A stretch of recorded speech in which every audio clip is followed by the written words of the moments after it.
सिरसा से कांग्रेस प्रत्याशी कुमारी सैलजा लगातार चुनाव प्रचार कर रही हैं। जी मीडिया से एक्सक्लूसिव बातचीत में कुमारी सैलजा ने बीजेपी पर जमकर हमला बोला। कुमारी सैलजा ने बीजेपी पर झूठ की राजनीति करने के साथ साथ हरियाणा सरकार में भ्रष्टाचार का बड़ा आरोप लगाया। कहा कि सिरसा में सबसे बड़ा मुद्दा नशे का है, जिस पर काबू पाने में बीजेपी सरकार पूरी तरह से नाकाम रही है। चुनाव प्रचार में जितनी भूमिका होती है कि लोगों के बीच जाकर वोट मांगा जाए, उतनी ही रणनीति भी काफी काम करती है। सिरसा का ये कांग्रेस भवन है, एक बार तस्वीरें मेरा सहयोगी दिखा देगा तो फिर पूरी कहानी आपको समझाते हैं और एक नेताजी से बात कराते हैं आपकी 2024 की बात नेताजी के साथ। और ये देखिए कांग्रेस भवन में कुमारी सैलजा पहुंचे हैं और लगातार जो सिरसा लोकसभा है उस पर प्रचार में मैम ये रणनीति है। कल आपसे मुलाकात हुई थी लोगों के बीच में, लेकिन यहाँ अपने लोग बैठे हुए हैं, रणनीति बन रही है। मैंने सही जज किया? रणनीति नहीं है, ये तो सब लोग रण में लगे हुए हैं और रिपोर्ट हम आपस में डिस्कशन कि क्या है, क्या ठीक करना है, कहाँ पर कोई मुद्दा है, क्या कर रहे हैं, वो सारी बातें आपस में करेंगे। मैम एक सवाल ये भी है कि लगातार जो भाजपा वालों से जब भी अगर आप बात करते हो तो साफ तौर पे कहते हैं कि हम तो कमल का चुनाव चिन्ह है वो इम्पोर्टेंट है और पीएम नरेंद्र मोदी के चेहरे पे चुनाव लड़ रहे हैं। तो ऐसे में कांग्रेस के जो उम्मीदवार हैं इसको कैसे काउंटर करेंगे? और ये जो सिरसा बेल्ट है, मैंने सवाल भी देखा कि भाई पंजाब के साथ लगता हुआ इलाका है, क्या यहाँ तक कि वो वेव है या वो नाम चलता है? देखिए बात ये है कि बात काउंटर करने की नहीं है। काउंटर किस चीज़ को करें? झूठ को?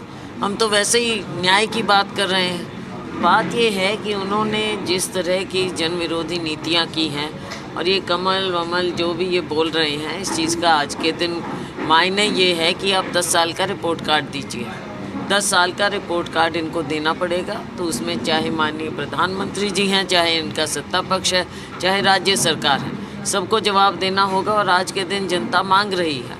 आपने देखा कि इनके जब प्रतिनिधि जाते हैं तो लोग इनको रोककर पूछते हैं, 10 साल का हिसाब किताब इनसे लेना चाहते हैं। तो जनता अपने आप में इनसे सवाल जवाब कर रही है। हमारा ये है कि हम इनकी खामियां बता रहे हैं, जो इनकी कमियां हैं, और हम इनको क्या देंगे, हम उसके बारे में बात कर रहे हैं। आप पर्सनल सवाल कभी उठाते नहीं हैं, पर्सनल अटैक करते नहीं हैं, लेकिन तंवर साहब भी बिना नाम लिए आपके ये कह रहे हैं कि जो मैं लगातार बना रहा, जो बाकी कांग्रेस के कैंडिडेट आए हैं उनका कनेक्शन यहाँ से टूट गया था। मैंने चुनाव लड़ा या नहीं लड़ा, मैं हर तीज त्यौहार पे सुख में दुख में रहा हूँ और ये लोग तो काफ़ी लंबे अरसे के बाद 10-15 साल बाद यहाँ वापस आ रहे हैं आपको लेकर। देखो, कोई किसी की अपनी कमज़ोरियाँ छिपाने के लिए कोई दूसरे पर कुछ भी कहें, मैंने आपको कहा मेरी आदत नहीं है, तो लोग अपनी बातें करें। दूसरों के ऊपर अगर उठा रहे हैं तो उसका जवाब तो लोग ही देंगे ना।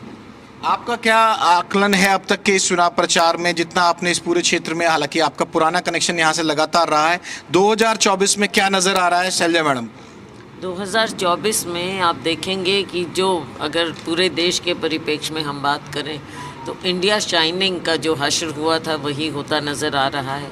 दिन प्रतिदिन भाजपा की हवा जो ज़्यादा ये अपने आप बनाने की आर्टिफिशियल हवा बना रहे थे, चाहे मीडिया के दुरुपयोग से करें या अपने सरकारी मशीनरी के दुरुपयोग से करें या सोशल मीडिया में जिस तरह का दुष्प्रचार फैलाया जाता है, तो वो सारी बातें अब ख़त्म होती जा रही हैं और हर फेज़ के साथ साथ इनका ग्राफ बहुत नीचे आता जा रहा है। दूसरी बात हमारे यहाँ की हम बात करें, हरियाणा में भी आपने देखा कि खुद इन्होंने अपनी कमज़ोरियाँ उभार दी हैं, जाहिर कर दी हैं। जिस प्रकार से मुख्यमंत्री को बदला और जिस प्रकार से इनका काम, कार्यशैली, कोई व्यवस्था बदली नहीं है, सरकार लगता नहीं कोई है, प्रशासन कहीं पहले ही नज़र नहीं आ रहा था कि जो कंट्रोल करे और लोगों के बीच में कुछ एक मैसेज आए, तो कोई इनका मैसेज नहीं है।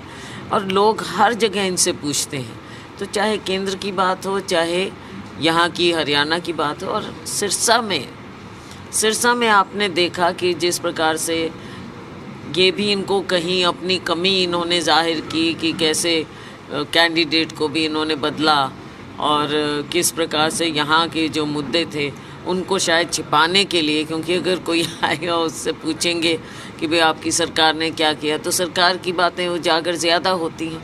तो वो उस हिसाब से इन्होंने कोशिश की है, लेकिन जो असलियत है, जो नाइंसाफ़ी हुई है हमारे सिरसा क्षेत्र के साथ, तो वो लोग भुला नहीं सकते। और हर वर्ग आज के दिन, अब जैसे किसान आंदोलन भी था तो इन्होंने इंडिया पाकिस्तान बना दिया।